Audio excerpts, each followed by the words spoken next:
નમસ્કાર, India news ગુજરાતમાં આપનું સ્વાગત છે અને હું છું આપની સાથે કિશન તિવારી। સમાચારોની શરૂઆત કરી આપણે સૌથી પહેલા મહત્વના અને મોટા સમાચારથી। જે સમાચાર સામે આવી રહ્યા છે સુરતથી। આપણે વાત કરીએ તો સુરત શહેર ટ્રાફિક પોલીસની કામગીરી સામે આવી છે। બોર્ડની પરીક્ષા સમયે વિદ્યાર્થીઓ અટવાય નહીં તે માટે પોલીસ બાઇક લઈને મૂકવા ગયા હતા। સેન્ટર મળતું ના હોવાથી પોલીસ બાઇક પર મૂકવા માટે પહોંચી અઠવા ગેટથી ઉધના વિસ્તારમાં આ પોલીસ મૂકવા ગઈ છે। આ પોલીસનો સરાહનીય કામગીરી સામે આવી રહી છે સુરતથી। જ્યાં જણાવી દઈએ સુરતમાં એક બાળક જે વિદ્યાર્થી પરીક્ષા આપવા માટે જઈ રહ્યો હતો અને ત્યારે તેને સેન્ટર ન મળતા તે અટવાઈ ગયો હતો અને જેના વચ્ચે અટવા પર એ પોલીસના જે ત્યાં ટ્રાફિક પોલીસ હતા તે લોકોએ એને વિદ્યાર્થીને ત્યાંથી લઈને અને એના ત્યાં જ્યાં એક્ઝામ આપવા જવાનું હતું ત્યાં કેન્દ્ર સુધી એ લોકોએ પહોંચાડી દીધું છે અને પહોંચાડવામાં આ મોટી મદદ કરી છે। તો આ સુરતથી મહત્વના સમાચાર છે।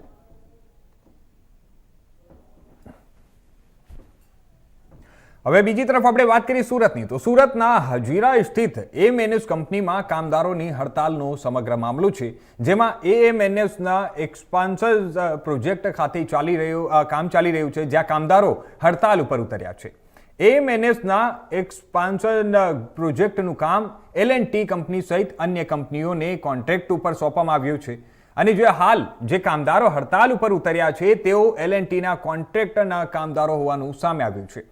L&T કંપની પણ ગુજરાત સરકારના નીતિ નિયમ મુજબ કામદારોને વળતર ભથ્થા અને પગાર આપવા માટે તૈયાર હોવાનું વિશ્વસનીય સૂત્રોએ જણાવ્યું છે।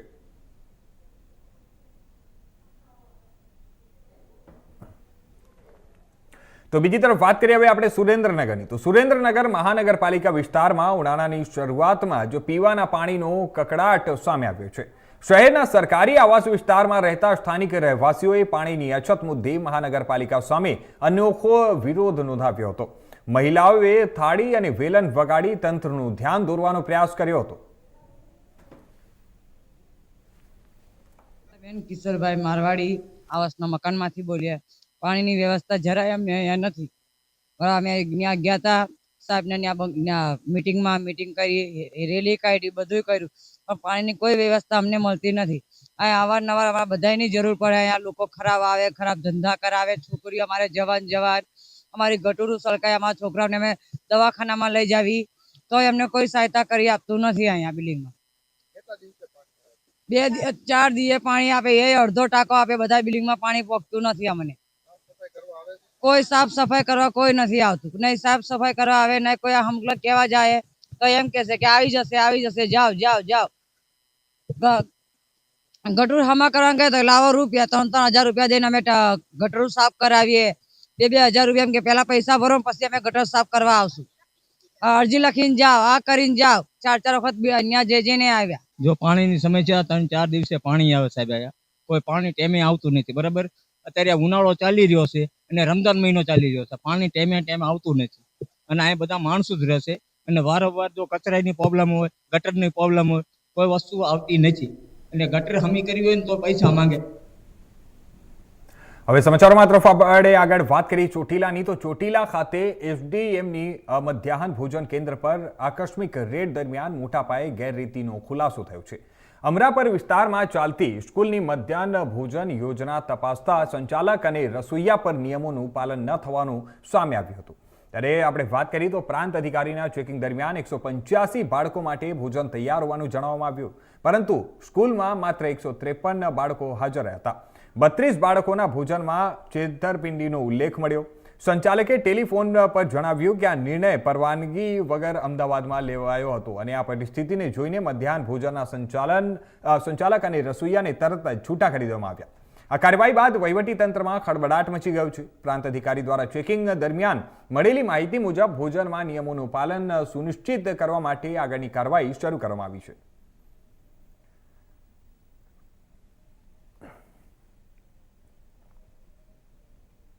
હવે આ તરફ વાત કરીએ આપણે આણંદની તો આણંદ શહેરમાં આણંદ હાઈસ્કૂલ પરીક્ષા કેન્દ્ર ખાતે આજે કલેક્ટર પ્રવીણ ચૌધરી અને જિલ્લા શિક્ષણાધિકારી ડોક્ટર અર્ચના પ્રજાપતિએ પરીક્ષાર્થીઓને ગુલાબનું ફૂલ આપી સાકર ખવડાવી મોઢું મીઠું કરાવી સ્વાગત કરી અને શુભેચ્છાઓ આપી હતી।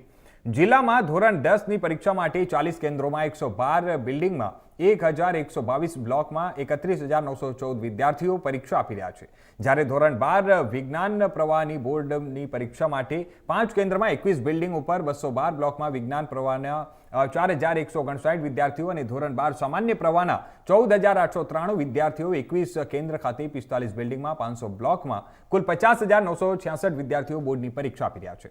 તમામ ક્લાસરૂમ ખાતે સીસીટીવીથી સજ્જ કરી દેવામાં આવી છે.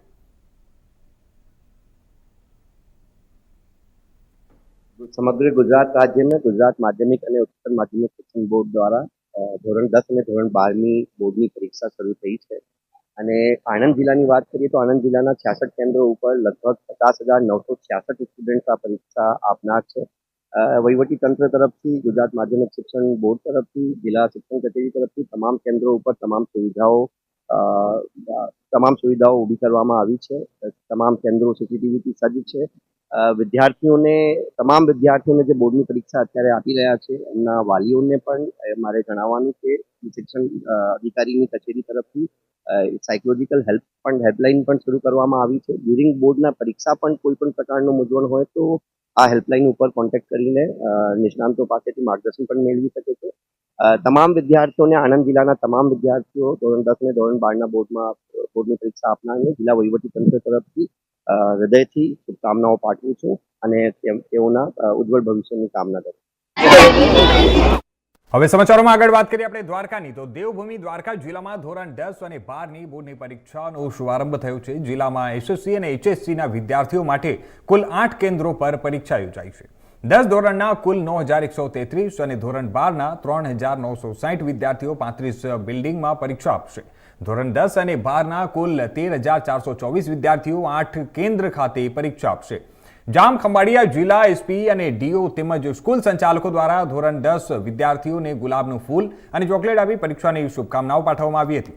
જિલ્લાના તમામ પરીક્ષા ખંડ સીસીટીવીથી સજ્જ કરાયા છે. તમામ કેન્દ્રો પર ચુસ્ત પોલીસ બંદોબસ્ત સાથે મેડિકલ ટીમ પણ તૈનાત રાખવામાં આવી છે. દેવભૂમિ દ્વારકા જિલ્લાની અંદર આજ રોજ એસએસસી બોર્ડની પરીક્ષા શરૂ થઈ ગઈ છે, જેમાં કુલ 8 કેન્દ્રોમાં 35 બિલ્ડિંગોમાં અંદાજિત 10,000 બાળકો પરીક્ષા દેવા માટે આજે ઉપલબ્ધ થશે. આ પરીક્ષાની અંદર આજે એસએનડીટી સ્કૂલ ખાતે જિલ્લા વહીવટીતંત્રના પ્રતિનિધિ તરીકે એસપી સાહેબે આજે વિદ્યાર્થીઓને ગુલાબનું ફૂલ આપીને પ્રવેશ કરાવ્યો હતો. તમામ કેન્દ્ર પર મેડિકલ સુવિધા ઉપલબ્ધ છે. તમામ કેન્દ્ર સીસીટીવીથી સુસજ્જ છે અને બાળકો શાંતિપૂર્ણ વાતાવરણમાં પરીક્ષા આપશે એવી અમે સુંદર ગોઠવણી કરેલી છે. ધોરણ 10 અને 12ના ટોટલ જિલ્લામાં કેટલા વિદ્યાર્થીઓ? ધોરણ 10ના આખા જિલ્લાની અંદર અંદાજિત 10,000 એટલે કે 9,111 સમથિંગ બાળકો છે, જ્યારે 12મા ધોરણની અંદર વિજ્ઞાન પ્રવાહમાં 331 બાળકો છે, જ્યારે સામાન્ય પ્રવાહમાં અંદાજિત 4,000 બાળકો પરીક્ષા આજે બપોરે આપશે. હવે વાત કરીએ આપણે સુરતની. તો સુરતના યોગી ચોક ખાતે આવેલા હરે કૃષ્ણ વિદ્યાલયમાં આજથી ધોરણ 10 અને 12ની બોર્ડની પરીક્ષાઓ શરૂઆત થઈ છે. પ્રથમ જ દિવસે એક પ્રેરણાદાયક ઘટના સામે આવી છે. પરીક્ષા આપવા માટે આવેલા એક વિદ્યાર્થીએ તાજેતરમાં પગનું ઓપરેશન કરાવ્યું હોવા છતાં પણ અડગ મનોબળ સાથે પરીક્ષામાં હાજરી આપી. વિદ્યાર્થી શારીરિક મુશ્કેલીનો સામનો કરી રહ્યો હોવા છતાં પણ શિક્ષણ પ્રત્યેની તેની લગન અને આત્મવિશ્વાસ કાબિલે દાદ રહ્યો. શાળાના સ્ટાફ અને શિક્ષક મંડળે તેની જરૂરી સહાયતા અને સહકાર પૂરો પાડ્યો, જેથી તે નિરાંતે પરીક્ષા આપી શકે. શાળાના આચાર્ય રોહિતભાઈ જસાણીએ વિદ્યાર્થીના હિંમતભર્યા પ્રયત્નોને બિરદાવ્યા અને જણાવ્યું કે આવી દૃઢ ઈચ્છા શક્તિ જ સફળતાની સાચી ચાવી છે.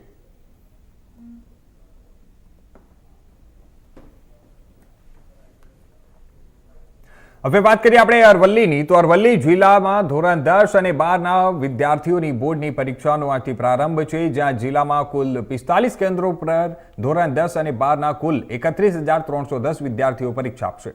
વિદ્યાર્થીઓને ગુલાબનું ફૂલ આપીને મોઢું મીઠું કરાવીને સ્વાગત કરાયું. પરીક્ષા કેન્દ્ર ખાતે તાકીદી રાખવા માટે વર્ગ 1 અને વર્ગ 2ના 59 અધિકારીઓ તૈનાત કરાયા હતા.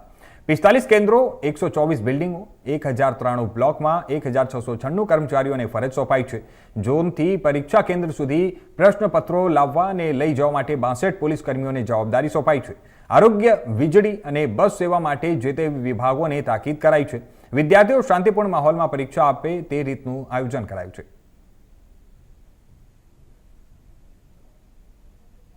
અને ધોરણ 12ની ગુજરાત માધ્યમિક શિક્ષણ બોર્ડ દ્વારા લેનારા પરીક્ષામાં અરવલ્લી જિલ્લામાં 45 કેન્દ્રો ઉપર 124 બિલ્ડિંગમાં 1093 બ્લોકમાં 31,000 જેટલા વિદ્યાર્થીઓ એક્ઝામ આપી રહ્યા છે અને 1700 જેટલા કર્મચારીઓ દ્વારા આ પરીક્ષા લેવાનારી છે. તમામ કેન્દ્રો એ ભૌતિક સગવડોથી સજ્જ છે. સીસીટીવી ફૂટેજથી એ પણ સજ્જ છે અને પોલીસ કર્મીઓ 400 જેટલા એ પરીક્ષા કેન્દ્રો પર કામગીરી કરી રહ્યા છે. એની સાથે જ જિલ્લા શિક્ષણાધિકારી કચેરી પર કંટ્રોલ રૂમ શરૂ છે.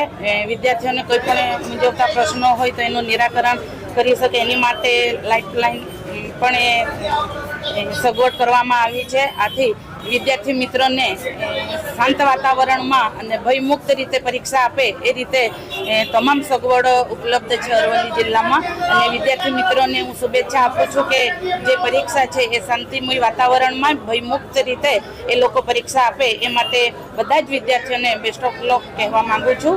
વસ્તુ એસએસસી બોર્ડ તથા 12મા ધોરણની પરીક્ષાઓ શરૂ થઈ રહેલી છે, એટલે એ અનુસંધાને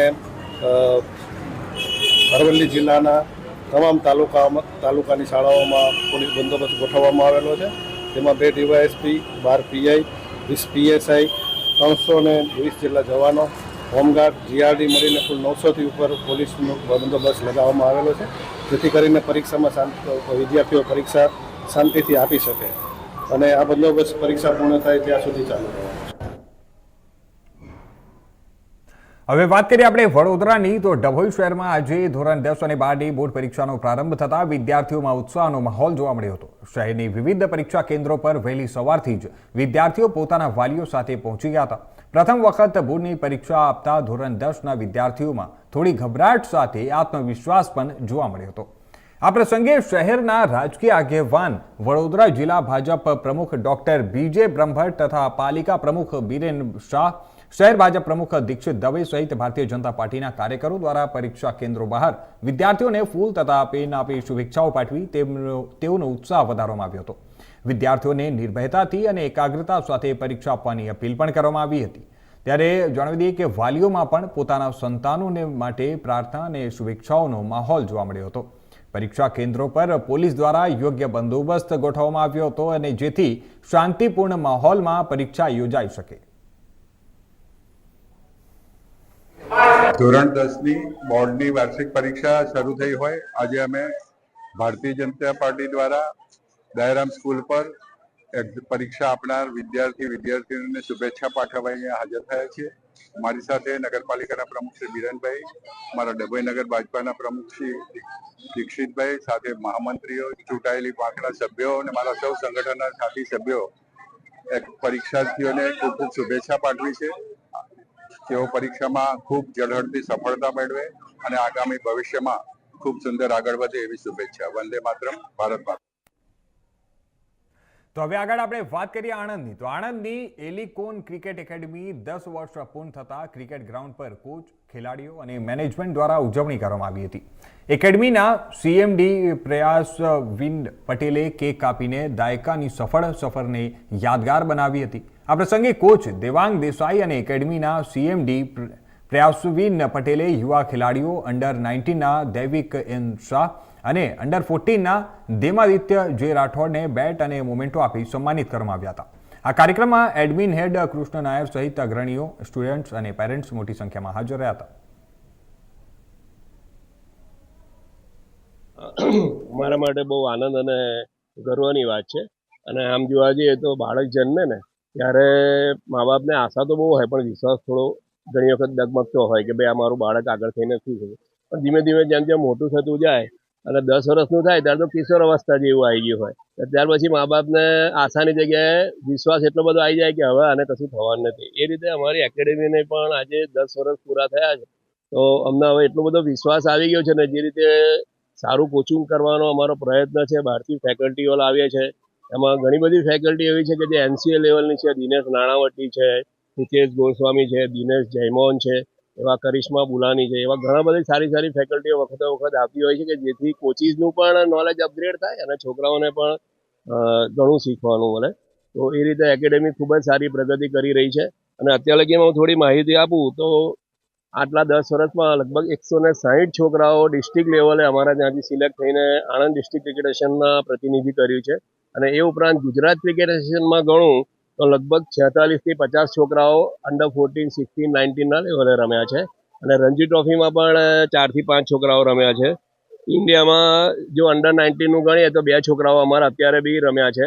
અને હાલની તારીખમાં લેટેસ્ટમાં અમારા હેમાદિત્ય રાઠોડ જે અંડર 14માં ગુજરાત વેસ્ટર્નની ટુર્નામેન્ટમાં રમ્યા અને અંડર 19માં દૈવિક એન શાહ ગુજરાતની ટીમમાંથી રમી અને ખૂબ જ સારો દેખાવ પણ કર્યો. અમને એનો ખૂબ આનંદ છે અને અમે ભવિષ્યમાં આ પ્રયત્ન ચાલુ રાખીશું કે અમારે ત્યાંથી વધારે છોકરાઓ ડિસ્ટ્રિક્ટ રમે અને ડિસ્ટ્રિક્ટમાંથી ગુજરાત લેવલે રમી અને દેશનું પ્રતિનિધિત્વ કરે. અને આ પ્રસંગે હું એલિકોન ક્રિકેટ એકેડેમી જે સારી રીતે ચાલે છે એમાં એલિકોનના મેનેજમેન્ટનો હું ખૂબ જ અત્યંત આભાર માનું છું કે અમારે વખતે કોઈ બી વસ્તુની જરૂર પડે તો ફૂલ સપોર્ટ આપે છે. એમાં જે બિહાઇન્ડ ધ ટીમ છે, કૃષ્ણાજી છે, અમિત પરીખ છે, તારક કાપડિયા, એ લોકોને પણ આ પ્રસંગે જો આભાર માનું એટલો ઓછો છે. તદુપરાંત જે મારી ક્રિકેટની ટીમ છે, આસિસ્ટન્ટ કોચિસ છે મારા 5 બીજા, અને જે અમારા ગ્રાઉન્ડમેનની ટીમ છે કે જે અમારું ગ્રાઉન્ડ આટલું સુંદર રાખે છે, વિકેટો સરસ રાખે છે, કારણ કે આ એક ટીમ ગેમ છે. એ તો મારી બી ટીમ છે. તો આખી ટીમ અમે ભેગા થઈને જે કામ કરીએ છીએ એમાં સૌનો સાથ અને સહકાર રહે છે. અને એ સાથે હું વિરમું છું. Thank you very much. હા, આજે નહીં, આ વર્ષ આખું 10 વર્ષ એલિકોન ક્રિકેટ એકેડેમીના પત્યા છે અને અમને બહુ ઉત્સાહ અને ગર્વ છે કે એને કારણે ઘણા બધા છોકરાઓ તૈયાર થયા છે. પણ અમારું સ્વપ્ન એ છે કે અમે આઈપીએલમાં ઘણા છોકરાઓને નહીં તોય 1-2 તો અમારા પહોંચવા જ જોઈએ ત્યાં, અને એ અમારું સ્વપ્ન છે. સાથે સાથે એ બી સ્વપ્ન છે કે ઇન્ડિયન ટીમમાં એટલીસ્ટ 16 છોકરાઓમાંથી એટલીસ્ટ એક તો એલિકોન ક્રિકેટ એકેડેમીનો પહોંચવો જોઈએ. સાથે સાથે હવે છોકરીઓ બી અમારા એકેડેમીમાં ચાલુ થઈ છે આવવા માટે ને ઉત્સાહો રાખે છે. એટલે વિમેન્સ ક્રિકેટ ટીમમાં બી અમે આશા રાખીએ છીએ કે અમારી છોકરીઓ ત્યાં જશે.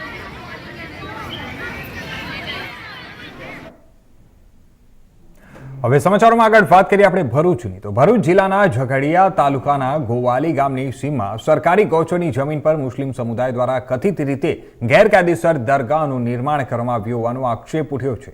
આ સમગ્ર મામલે સ્થાનિક આદિવાસી સમાજ અને વિવિધ હિન્દુ સંગઠનોમાં ભારે રોષ જોવા મળી રહ્યો છે. સ્થાનિક લોકોના જણાવ્યા અનુસાર ગોવાલી ગામની સરકારી જમીન પર કરવામાં આવેલા જે આ દબાણ છે તેના કારણે ભવિષ્યમાં સામાજિક સૌહાર્દ બગડવાની અને અન્ય અવૈધ પ્રવૃત્તિઓ થવાની આશંકા વ્યક્ત કરવામાં આવી છે. આ વિષયને ગંભીરતાથી લઈને વિવિધ સનાતની હિન્દુ સંગઠનો એકત્રિત થયા હતા. ત્યારે ગોવાલી, મુલદ, બોરીદ્રા, રાણીપુરા, રાજપારડી અને અંકલેશ્વર સહિતના આસપાસના વિવિધ ગામોમાંથી આશરે 200 જેટલા હિન્દુ ભાઈ બહેનો, સંતો અને સાધુ મહંતો એકત્ર થઈ ભરૂચ કલેક્ટર પહોંચ્યા હતા. ત્યારે તાત્કાલિક અસરથી આ દબાણ દૂર કરી જમીન ખુલ્લી કરવામાં આવે. આ પ્રકારનું ગેરકાયદેસર બાંધકામ કરનારા જે જવાબદારો છે તે લોકો સામે લેન્ડ ગ્રેબિંગ એક્ટ હેઠળ કડક ગુનો દાખલ કરવામાં આવે તેવી માંગ કરવામાં આવી છે અને વિસ્તારમાં શાંતિ જળવાઈ રહે તે માટે તંત્ર દ્વારા યોગ્ય પગલાં લેવામાં આવે તેવી પણ માંગ કરાઈ છે.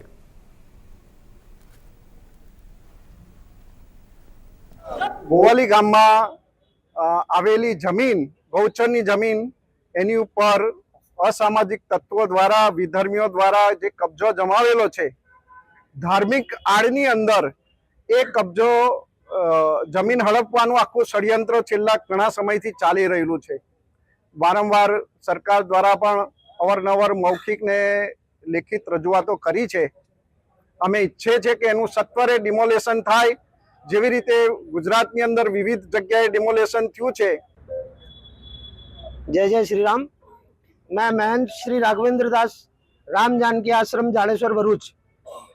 मैं सरकार से निवेदन करना चाहता हूँ, जो लैंड जिहाद के नाम पर जो आज विधर्मियों द्वारा पहल जो चलाई जा रही है उसकी तरफ थोड़ा ध्यान दे, सरकार विशेष ध्यान दे, इसकी आवश्यकता है।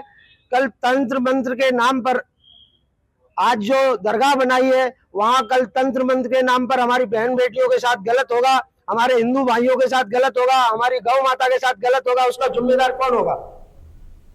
वो गौचर भूमि है, उस पर कुछ समय पहले कुछ नहीं, હવે સમાચારોમાં આગળ વાત કરીએ આપણે અમીરગઢની તો દાંતા વિધાનસભાના ધારાસભ્ય કાંતિભાઈ ખરાડી દ્વારા કાકવાડાથી કિડોતર અને ઇકબાલગઢથી સુરેલા ધાનપુરા વિરમપુર રસ્તા બાબતે વિધાનસભામાં સરકાર પાસે જવાબ માંગતા જવાબ આપવા ઊભા થતા મંત્રીને પરસેવો છૂટ્યો ને ગોળ ગોળ જવાબ આપ્યો હતો. ઘણા વર્ષો પહેલા આ બંને રસ્તાના જોબ નંબર પડ્યા અને મંજૂર થયા હતા. તે છતાં પણ કામ શરૂ ન કરીને કામ અધૂરું મૂકી ત્રણ વાર કોન્ટ્રાક્ટરો ભાગી ગયા છે અને વારંવાર ટેન્ડર પાડવા છતાં પણ કામ ન ચાલુ થતા દાંતા વિધાનસભાના જાગૃત ધારાસભ્ય દ્વારા વારંવાર સવાલ કરતા મંત્રી પણ જવાબ આપતા પરસેવો છૂટી ગયો અને સરકારનો બચાવ કરવા માટે ગોળ ગોળ જવાબ આપતા વિધાનસભાના અધ્યક્ષ દ્વારા પણ મંત્રીને પ્રશ્નો જવાબ આપવા માટે ટકોર કરી હતી. તે છતાં પણ ધારાસભ્ય દ્વારા પૂછેલા પ્રશ્નનો જવાબ મંત્રી ન આપી શક્યા.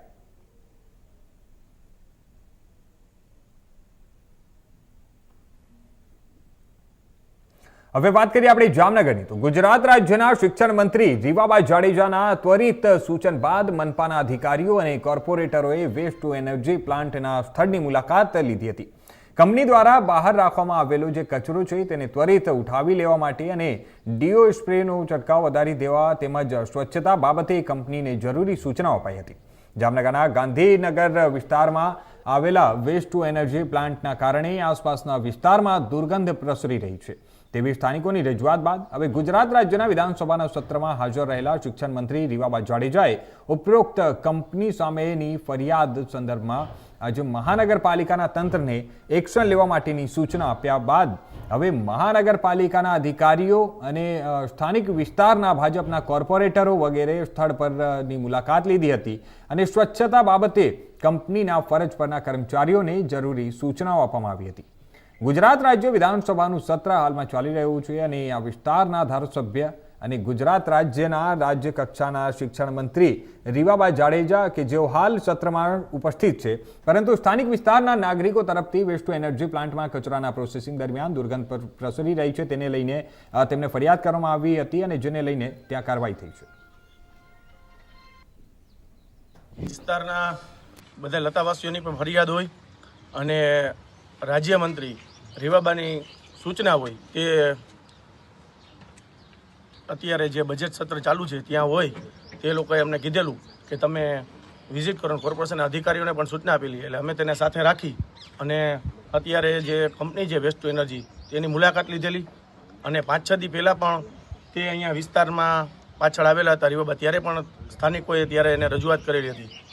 તેના માટે પણ એને તરત જ અધિકારીને સૂચના આપેલી હતી અને અત્યારે અમે પણ જે કાંઈ અત્યારે જે કંપની છે એનો જે બહારે જે કચરો પડ્યો છે જે દુર્ગંધ મારે છે એનો તાત્કાલિકના ધોરણે નિકાલ કરવાની અત્યારે અમે એને સૂચના આપેલી છે. જે સ્પ્રે કરે છે જે સ્પ્રે જે અત્યારે ડીઓ જે કરે છે જેની નોઝલ અમુક જે બધી બંધ છે એ નોઝલું પણ એને કહી દીધું છે કાલ નદીમાં બધી ચાલુ કરી અને સ્પ્રે થાય એવું. અને જે મેન પાવરથી બહારે જે કચરો પડ્યો છે એમાં જે અત્યારે મેન પાવર છે એના 4 જણાનો સ્ટાફ છે એ અત્યારે પહેલાં 2 જણાનો તો 4 જણાનો કરાવ્યો અત્યારે એ પણ 7 થી 8 જણાનો કાલથી સ્ટાફ થઈ જાય એવી સૂચના આપેલી છે. જે કચરો છે એ રોજે રોજ તેનો નિકાલ થઈ જાય તો આપણા ઘરે પણ કચરો પડ્યો હોય 1-2 દી પડ્યો હોય તો દુર્ગંધ આવે નહીં.